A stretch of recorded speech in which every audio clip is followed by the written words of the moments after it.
Hi there, everybody. Welcome to the Rennell Reed Show. I am your host, Rennell Reed. I have my guest, Carrie Snyder. Very nice to be here, Rennell. Is my special guest on the show today. Thank you. Thanks for being my guest today. I appreciate you having me. Now, I'll educate you and everybody about trains, particularly Amtrak and trains in America, basically. Okay. You've probably seen some of my train videos. I have on YouTube. They're very good. They're very good. And also, Wayne Snyder said, you can't oil train brakes. Yeah, I don't know much about train brakes, so maybe you can educate me a little bit about that. Mm-hmm. It's basically like metal on metal, like the train wheels on the rails. Mm-hmm. Mm-hmm. And it's metal on metal. It's of course it's going to squeak. Right. Yeah. And sometimes it's really, really bad. Like sometimes you'd be wanting to cover your ears because it's so loud. I had to do that one time. Were you at the train station? Mm-hmm. Yes. And I also like you to know how well I can draw trains. Oh, wow. Can I show that to the camera? Yeah. It's a AEM7 Amtrak. Okay. And that's a passenger train? It's a engine that they run on the corridor between Washington and Boston, Washington D.C. and Boston and New York. Oh, okay. Mm-hmm. And this is the New Jersey Transit train. I don't know how well they'll see it, but... And that's a Comet 6? Yes. Comet coach. That's a surfliner, which is used out west, primarily. So I wouldn't see one of these around here? No. Okay. I have a P-42 DC Genesis somewhere in here. I have a lot of drawings. I see that. You've worked hard on these. Yes. That's a P-42, or, yeah, P-42.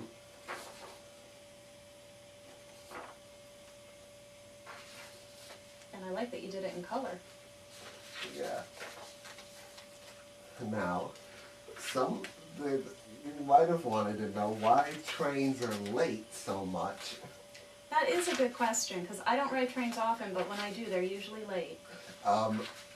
Because, well, that's a better P42 DC Genesis. Looks like the real thing, huh? It looks great, yeah. Mm-hmm. Yep. And you're wondering why trains are late. I am wondering why trains are late. Are you going to be able to tell me? Yep. Trains are late if you're going out to Buffalo, primarily because the CSX trains own the tracks, and freight railroads take their sweet time. Now let me show the audience what I'm talking about. When the freight railroads take their sweet time. Okay.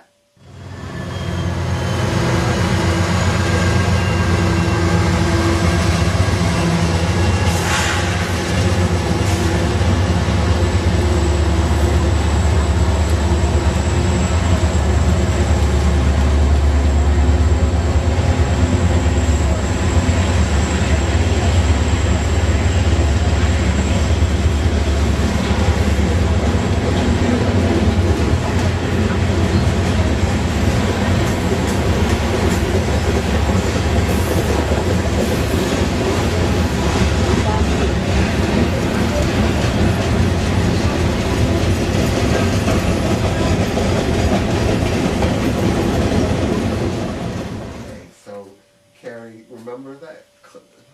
It was like that. You saw that clip of the freight train. They were going really slow. Like 5 miles an hour, and you know Amtrak trains have a fixed schedule in which they got to follow. Right. But the freight trains don't. But the freight trains own the tracks, and they have the right of way to proceed if they like to.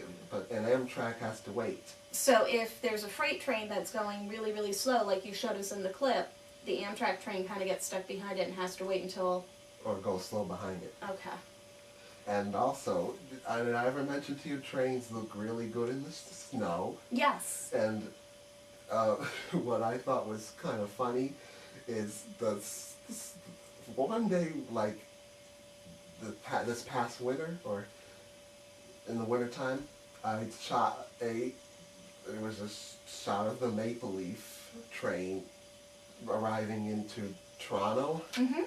And what happened was, the snowblowers had blown all the snow off of the platforms, and the train just literally blew all that snow back onto the platform that they had shoveled. Let me show the audience.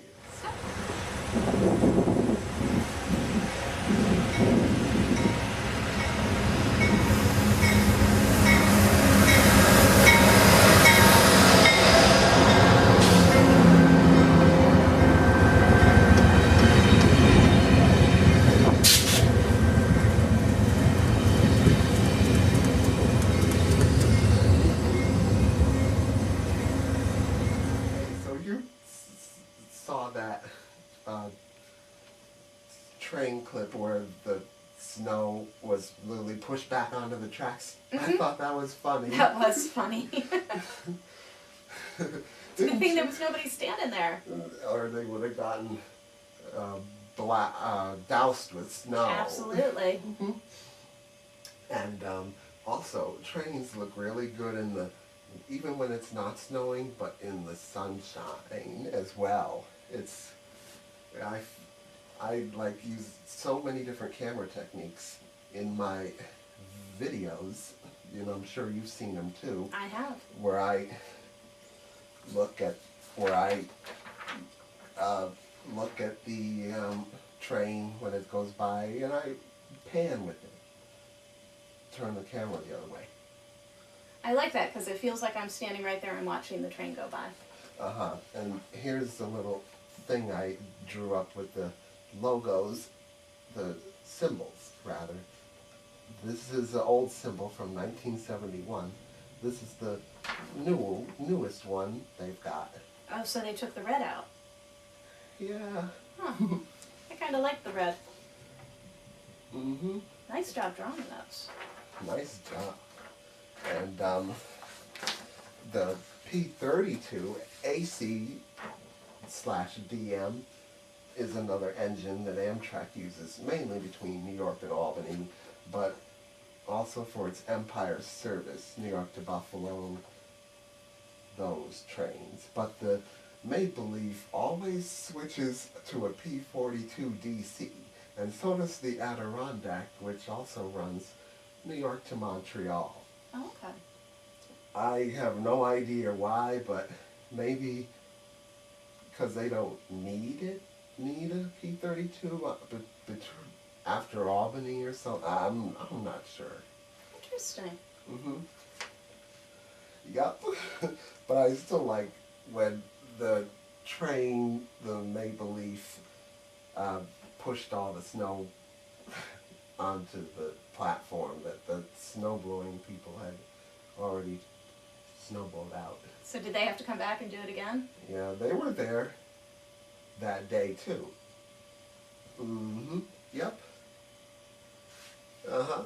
And I'd like to maybe wrap up the show with final comments from Sure. you. I found this very educational. I never realized that Amtrak had so many different types of trains. Also, I'd like to show you the Amfleets. Amfleet are the coaches that Amtrak uses. It's in my bundle of drawings here. I have so many, it's out of this world. Wow. Mm-hmm. That's so many. This is a P32.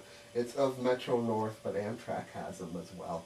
So I could catch this would be the kind of engine that would pull my train if I went down to New York City? Yes, yes. From Albany, but not from Washington or Boston or Penn. Yeah, they do go into Penn Station, but this is the Amfleets, which were intended to replace the older fleet of the heritage cars from the 1940s and 50s. So they were using cars from the 40s and 50s? For a long time. Wow, and now they've gone with these, which are newer.